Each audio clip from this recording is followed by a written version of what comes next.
City న్యూస్కు స్వాగతం. బుట్టాయిపేటలోని శ్రీ చిట్టిపిళ్ళారయ్య స్వామి దేవస్థానంలో వైభోత్సవాలు ఘనంగా నిర్వహించారు.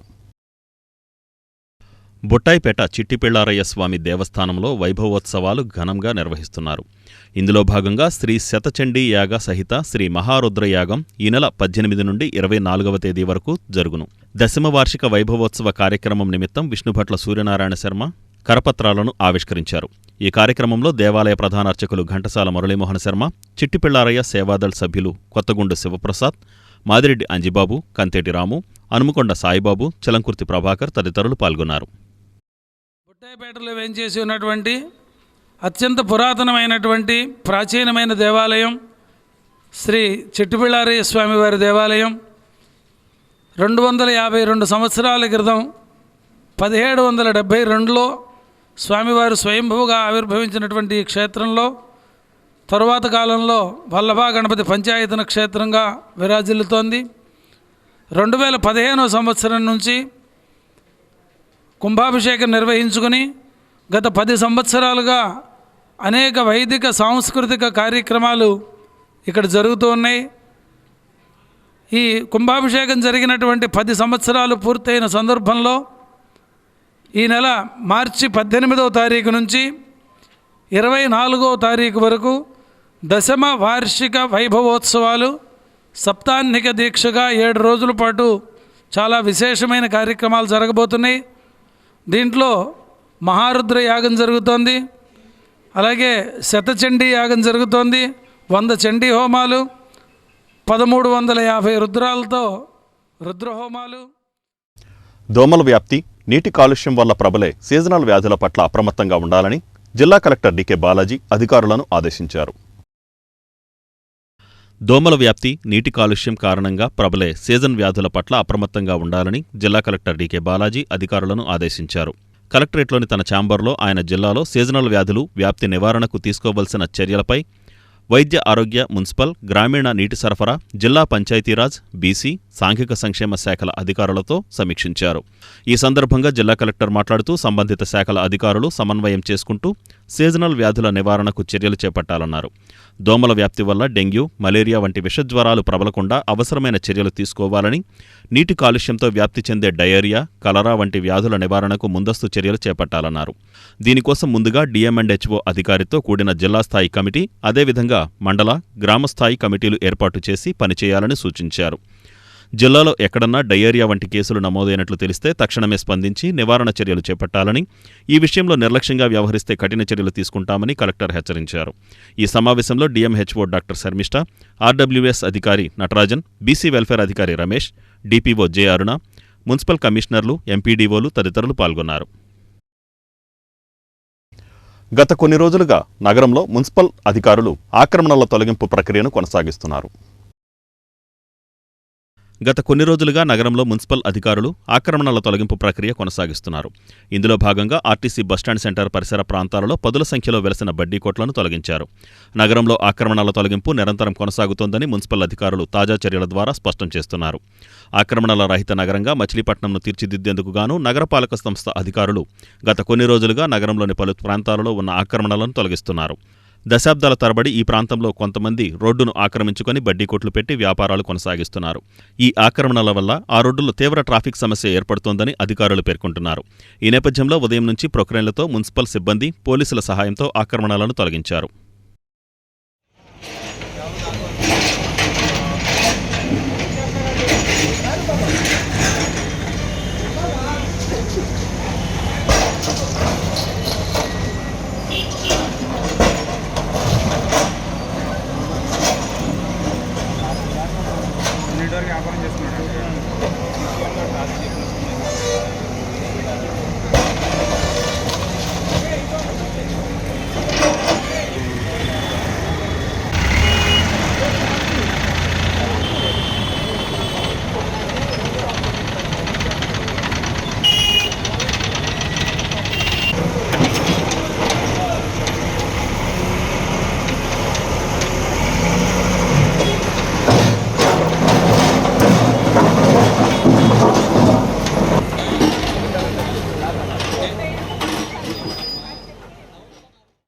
లిక్కర్తో తమ వృత్తి అంతరించిపోయే ముప్పు ఉందని కల్లుగీత కార్మికులు వాపోతున్నారు.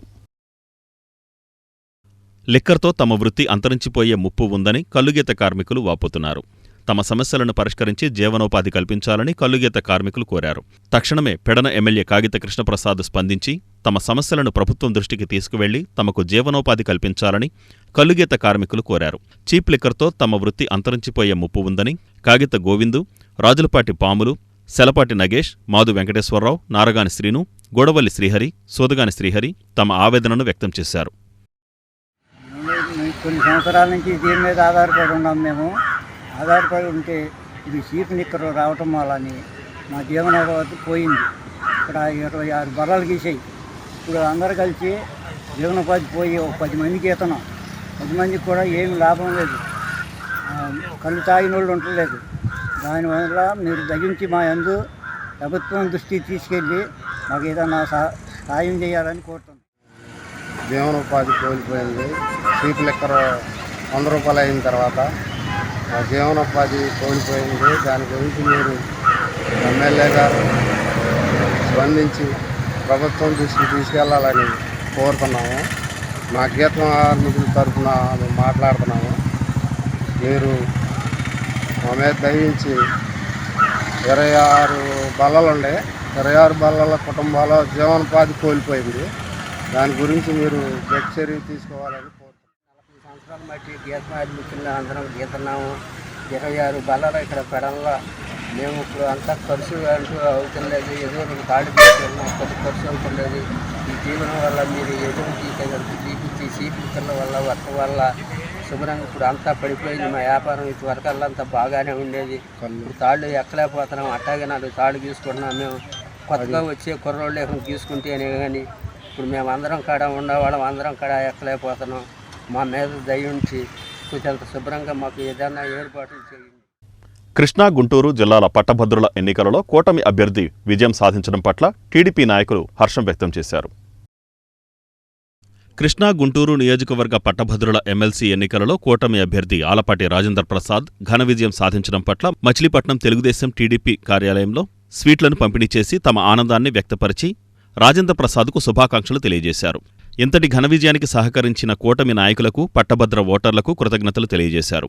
మంత్రి కొల్లు రవీంద్ర ఆదేశాల ప్రకారం మచిలీపట్నం నియోజకవర్గంలో ఓటర్లను నమోదు చేసి ఎన్నికలలో వారు ఓటు హక్కు వినియోగించుకునేలా చేసి నియోజకవర్గం నుంచి మెజారిటీ రావడానికి ఎంతగానో కృషి చేశారన్నారు. వైసీపీ పార్టీ మాజీ ముఖ్యమంత్రి జగన్మోహన్ రెడ్డి మద్దతు తెలపడం కూడా ప్రత్యర్థి అభ్యర్థి అయిన లక్ష్మణరావు ఓటమికి ఒక కారణంగా నాయకులు పేర్కొన్నారు. గతంలో మాదిరిగానే పట్టభద్రులు, ఉద్యోగులు కూటమికి అండగా ఉన్నారని మరొక్కసారి రుజువు చేసినందుకు వారికి ధన్యవాదాలు తెలియజేశారు. వారి ఆకాంక్షలకు అనుగుణంగా నూతనంగా ఎన్నికైన ఆలపాటి రాజేంద్ర ప్రసాద్ పనిచేసి వారి సమస్యలు పరిష్కరించడం జరుగుతుందని వారు తెలియజేశారు.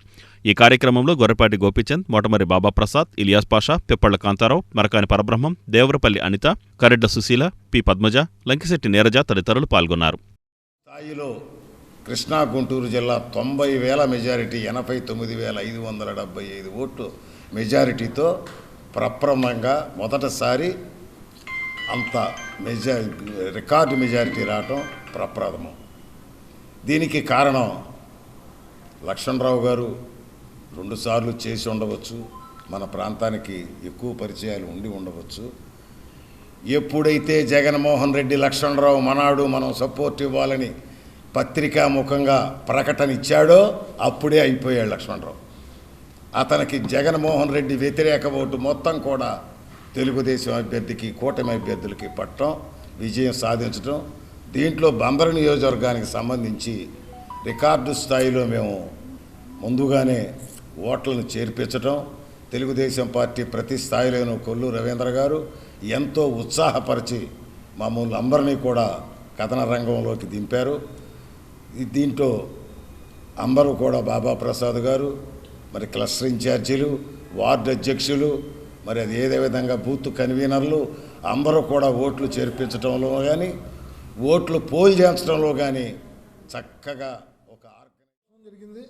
కృష్ణా, గుంటూరు శాసనమండలి పట్టభద్రుల ఎన్నికల్లో మరి ఆలపాటి రాజేంద్ర ప్రసాద్ గారు ఘన విజయం చరిత్రని మరి తిరగరాశారు. నిజంగా దాదాపు 90,000 మెజార్టీని ఇస్తామంటే శాసనమండలి ఎన్నికల్లో చాలా గొప్ప విశేషం. దీనికి ముఖ్యంగా తెలుగుదేశం పార్టీ కార్యకర్తలు కానీ నాయకులు కానీ మాకు టౌన్లో ఈ జిల్లా అంతా కూడా కొల్లూరు రవీంద్ర గారు, కొనకల నారాయణరావు గారు, అట్లాగే జనసేన రామకృష్ణ గారు కానీ, మరి అట్లాగే ఎంపీ బాలశౌరి గారు కానీ, బీజేపీ పార్టీ కూటమి నాయకులు కూడా ఎంతో కష్టపడి పనిచేసి వాళ్ళ పట్టభద్రుల యొక్క ఎన్నికలో నుంచున్న రాజేంద్ర ప్రసాద్ గారిని గెలిపించినందుకు అందరికి కూడా ధన్యవాదాలు తెలియజేస్తూ, ముఖ్యంగా ప్రజలు ఎవరైతే చదువుకున్న విద్యార్థులు కానీ, లాయర్లు కానీ, డాక్టర్లు కానీ, మరి ఉద్యోగస్తులు అందరూ కూడా చక్కటి నిర్ణయాన్ని తీసుకున్నారు. చంద్రబాబు నాయుడు గారు రోజున ఆళ్లపాటి రాజా గారు అత్యంత మెజార్టీతో గెలవడం, ఏదైతే కూటమి ప్రభుత్వం ఒక మంచి మనిషిని, ఒక ఉన్నతమైన మనిషిని, ఒక ప్రజాసేవ చేయాలనే తపన ఉన్న మనిషిని క్యాండిడేట్గా పెట్టడం, అదేవిధంగా ఆయన చేసినటువంటి అన్ని కార్యక్రమాలు ప్రజలకు తెలుసు. అదేవిధంగా ఈ ఎన్నికలు ఒక ప్రతిష్టాత్మకంగా, ఎందుకంటే ఇది పెద్దల సభ, ఒక అనుభవజ్ఞుడిని, ఒక పెద్ద మనిషిని ఒక పెద్ద స్థానానికి పంపిస్తే ఈ రాష్ట్రానికి ఉపయోగపడుతుంది మంచి సంకల్పంతో ఓట్లు వేసినటువంటి విద్యావంతులందరినీ కూడా పేరు పేరున ఉదయపూర్వక నమస్కారాలు తెలియజేసుకుంటూ వాళ్ళకు కూడా అభినందనలు తెలియజేసుకుంటున్నాం. ఈ ఎన్నికల్లో కొల్లూరు రవీంద్ర గారు కానీ, అట్లాగే మన ఆర్టీసీ చైర్మన్ కొరగల నారాయణరావు గారు కానీ, అట్లాగే మన బులయ్య గారు కానీ, బండి రామకృష్ణ గారు కానీ, పెద్దలు గోపిచంద్ గారు, అట్లాగే రాధారంగ మిత్ర మండలి వాళ్ళు, అనేక సంఘాలు. ఈ వార్తలు ఇంతటితో సమాప్తం. నమస్కారం.